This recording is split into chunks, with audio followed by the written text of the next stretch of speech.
Welcome back to Face the Nation. We continue our conversation now with the United Kingdom's ambassador to the United States, Dame Karen Pierce.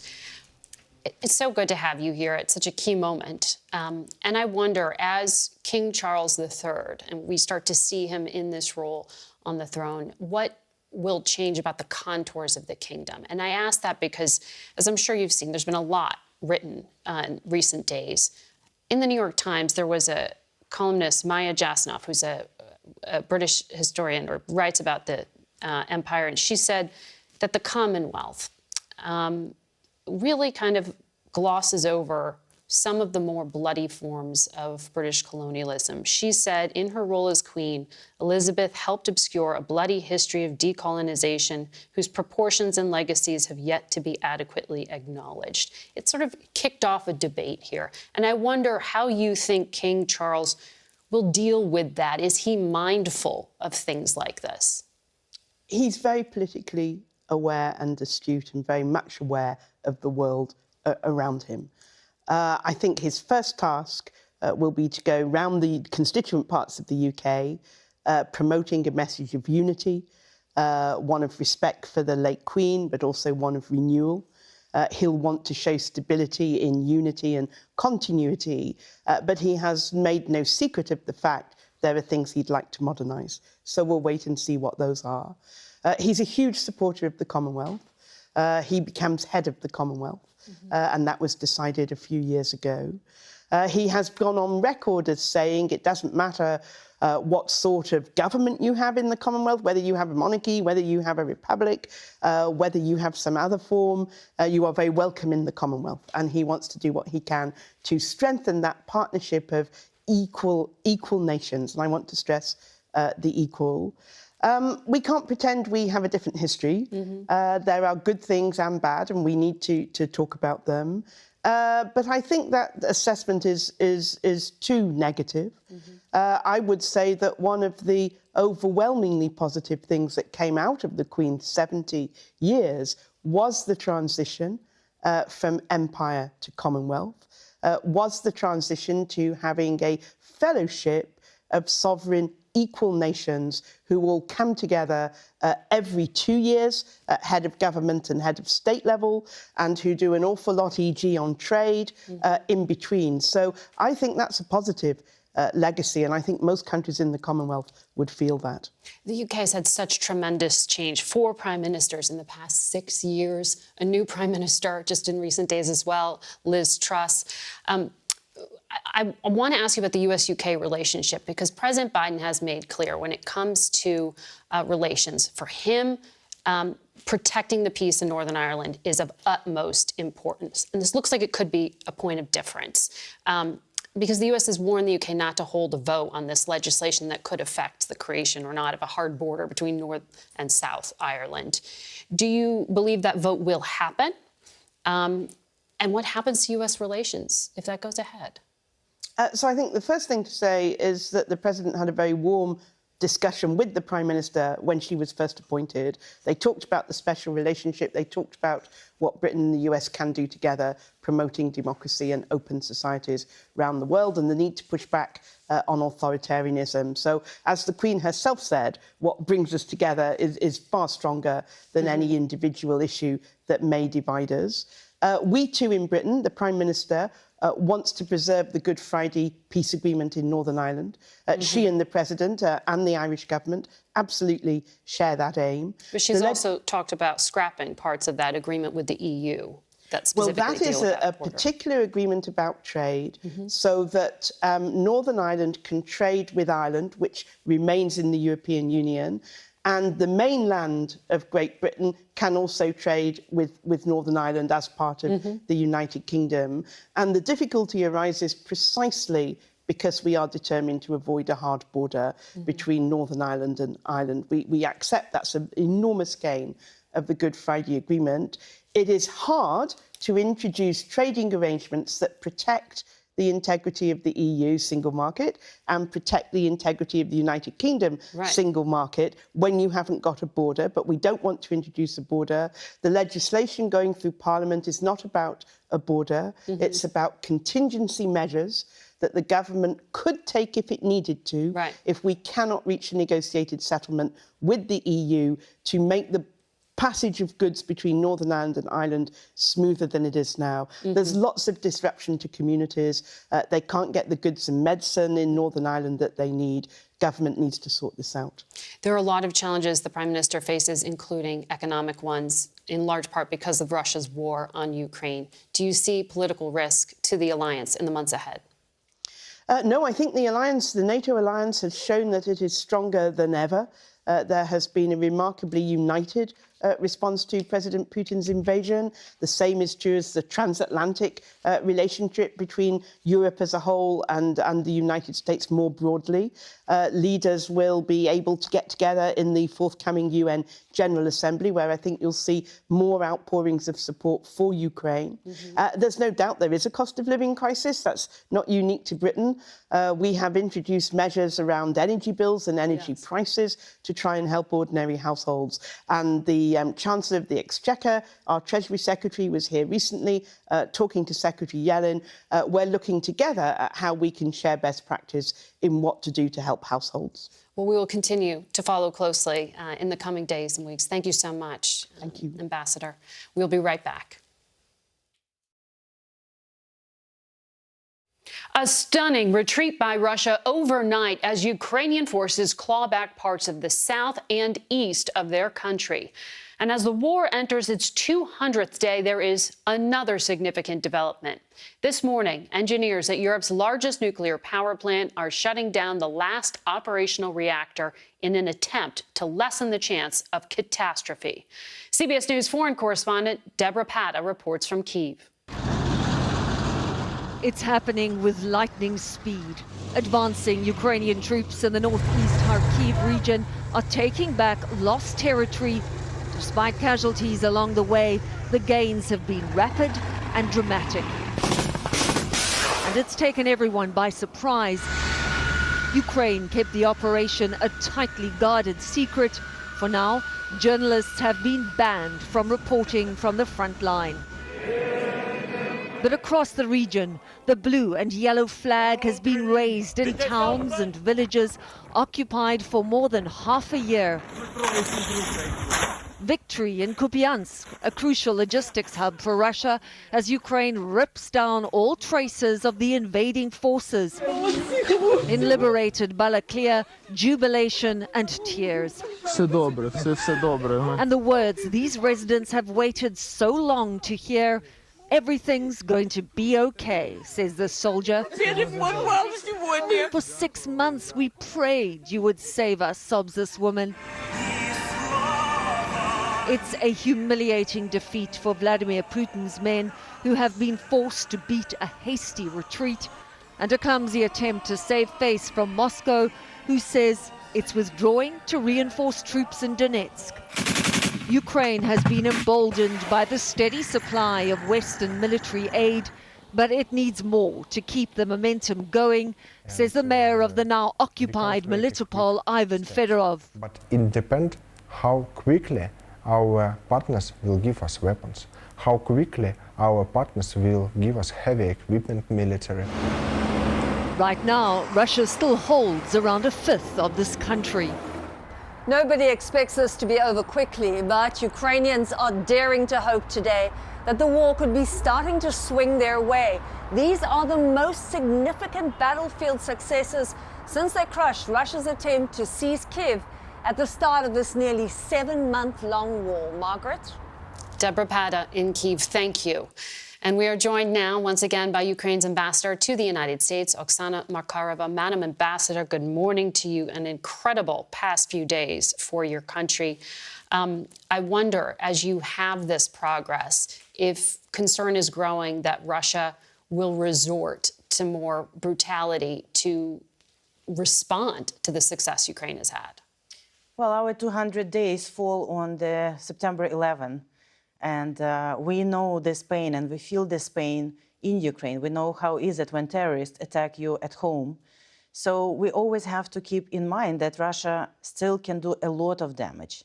But we don't have any other choice. We will advance. As we said before, we will not surrender, and we will liberate all Ukraine, because this is what we have to do, not only to restore our territorial integrity, but to save all of our people who are under occupation. And we see from the footage from more than 1,200 square miles, which have been liberated during the past literally 8 days, the most fast counter-offensive since the World War II.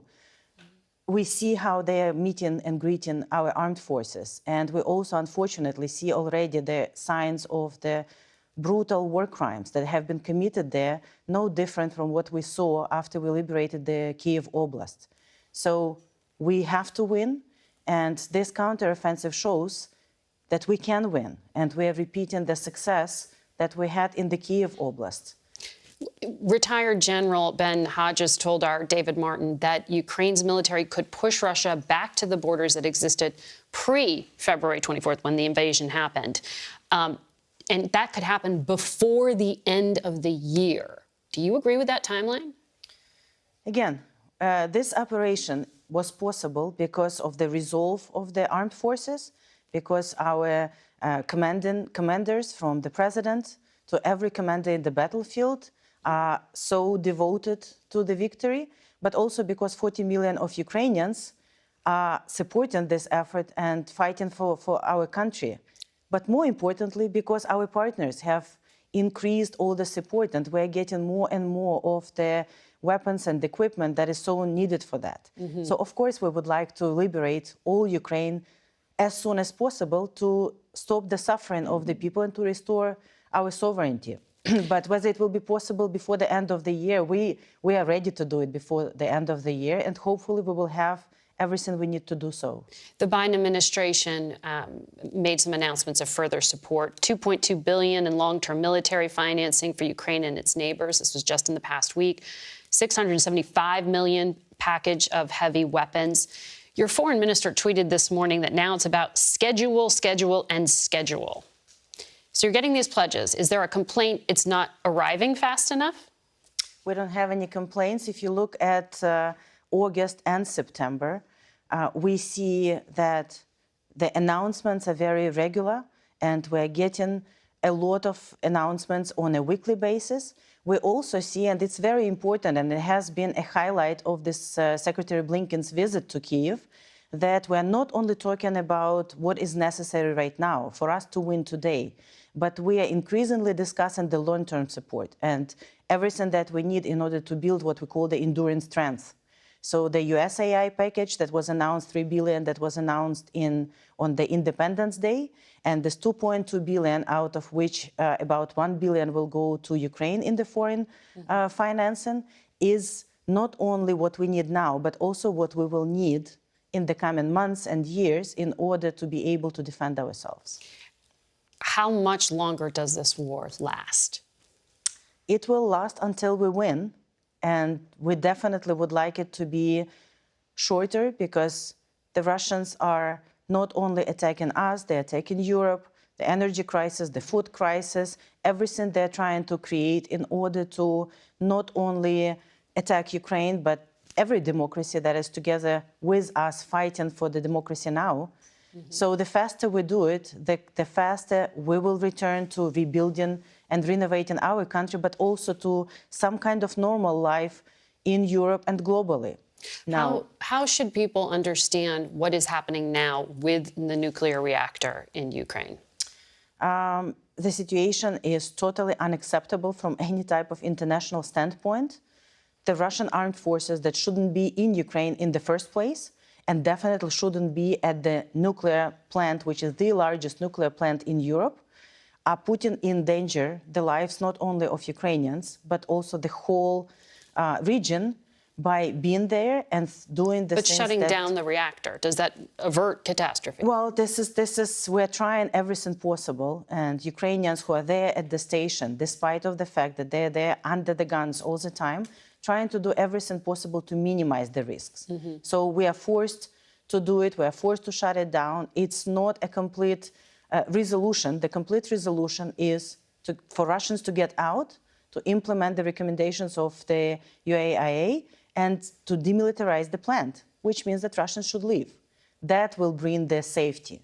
But in the meantime, again, the Ukrainian personnel there is doing everything possible in order to avert any type of catastrophes. The last time you were here in April, you told us that there were roughly 91,000 Ukrainian children who had been taken from their families and brought into Russia. Has there been any progress in bringing them home? You asked for the U.S. to help with this. We are asking everyone, and unfortunately with this, fortunately with the counteroffensive, but we see already that during the counteroffensives, Russians are trying to move more kids from the territories which were liberated prior to the liberations to Russia. So this issue of identifying and finding every children that Russian stolen from us and return them back safely is still one of the top priorities. And hopefully, after we win, we will be able to get them all back. Very quickly, should we expect your president to come to the United Nations in the coming days in person? Can he leave? Well, it all depends on the situation on the ground. So we cannot say anything right now, but hopefully we will be able to have more good news from Ukraine and more territories to return home. That'll be significant. Thank you, Madam Ambassador. We'll be right back in a moment. We turn now to the continued efforts to restore clean water to the roughly 150,000 residents of Jackson, Mississippi. The city's mayor, Chokwe Lumumba, joins us now live from Jackson. And Mr. Mayor, we welcome you to the program. You don't get more basic governance than running water. When can your residents turn on the faucet and not have to worry? Well, first and foremost, Margaret, thank you for having me and thank you for lifting this circumstance up. Fortunately, we have some level of good news to report that all residents have had water pressure restored to them. They have yet to have the boil water notice lifted, and so there are still concerns around the consumption of that water. Right now, as many repairs and adjustments are taking place in the triage period of where we are at the water treatment facility, there's also investigatory sampling taking place. And so we believe that it's a matter of days, not weeks, before that boil water notice can be lifted. But I would note this, that we have been here before where we've been able to restore pressure. We've been able to lift boil water notices. But without the significant capital improvements to take place, it still is a matter of if, not when, these things will happen again. I want to talk to you about that. When, not if. I apologize. I want to talk to you about that capital in a moment, but we also have learned that there is now a federal probe of the drinking water crisis. The spokesperson for the EPA's Inspector General told our Avery Miller that the investigators are already on the ground in your city to speak to local officials. Do you know the scope of this? Are your actions as mayor being investigated? Well, first and foremost, I think that anytime you have an event of this severity take place, then you should expect more questions and more investigation, and I think we should be open to that. No, no one has talked to me. I do not know the scope nor the timeline in which they're investigating, but I can share that to the extent that they will be speaking to city employees, I will direct them to cooperate with any investigation. We look forward to more information so that we can get beyond this. Well, there was a similar investigation in Flint, Michigan, as you know, years ago. It ultimately led to 9 indictments. Do you expect similar action in your city? Well, I can't speak to the analogous nature of the Flint, Michigan circumstance in Jackson. I can share with you that I am unaware of any criminal activity on behalf of individuals here in the city of Jackson. However, what we do want is a greater understanding of where failures have been taking place. We know that our administration, and in fact, administrations past, have been pushing for corrective action to take place for a long time. Yeah. You mentioned the need for capital. In March 2021, federal government sent $42 million directly to the city as part of the American Rescue Plan. In August 2021, President Biden said this when he signed off on the bipartisan infrastructure bill. Never again can we allow what happened in Flint, Michigan, and Jackson, Mississippi. Can never let it happen again. It's happening again. In fact, it's getting worse. Where's the money? Why isn't it? Well, go ahead. Well, first and foremost, I've had very extensive discussions with the president and the vice president concerning the federal government's desire to help, and we look forward to that. We have committed the grand majority of our ARPA funds towards our infrastructure, not only at the water treatment facility, but distribution lines. We've spent $8 million on one pipe alone to South Jackson, which is disproportionately affected. It is also critical for people to know that the city of Jackson didn't get $42 million at one time. Merely a little over a month ago, we got our second tranche of the funds. We have made a commitment to spend all the remaining dollars. There was some choice to spend some towards public safety issues. And so we are committing the lion's share, the overwhelming majority of our funds towards this challenge. However, it is insufficient to meet the great need of 30 years of deferred maintenance and accumulated challenges. And so it will take a coordinated effort on not only the local, state, but federal levels as well. And what does that mean? Federal taxpayer dollars have been allocated here. Why can't the White House get that to you faster? Well, I believe that there is a full intent to do so. I think that there is a process by which you identify the different pockets in which the money lies and creativity needing to take place. I can share with you that there has been full cooperation and communication at the highest levels, whether it's the administrator of the EPA, Michael Regan, who speaks to me consistently about their effort and desire to help, whether we're talking about the czar of the infrastructure bill himself, Mitch Landrieu. We've all been in communication and about the timeline in which certain portals open. I think that a major portal that is necessary to fund Jackson opens in October. Do you believe that, as you've said in the past, state lawmakers have been racist in their treatment of your city? Yeah. Well, I'll say this. I'm not backing down from any, characterizations that I've made. I think that they were made in honesty. However, I think that this is a time to focus on the solutions for our residents. When people go prolonged periods of time without water pressure and even longer periods of time without an ability to consume it, they really aren't trying to be bogged down in the political disputes that ensue. They just want solutions, and that's where we're focused. Understood, and we will continue to track what is happening in Jackson. Good luck to you, Mr. Mayor. We'll be right back. That's it for today. Thank you for watching. I'm Margaret Brennan.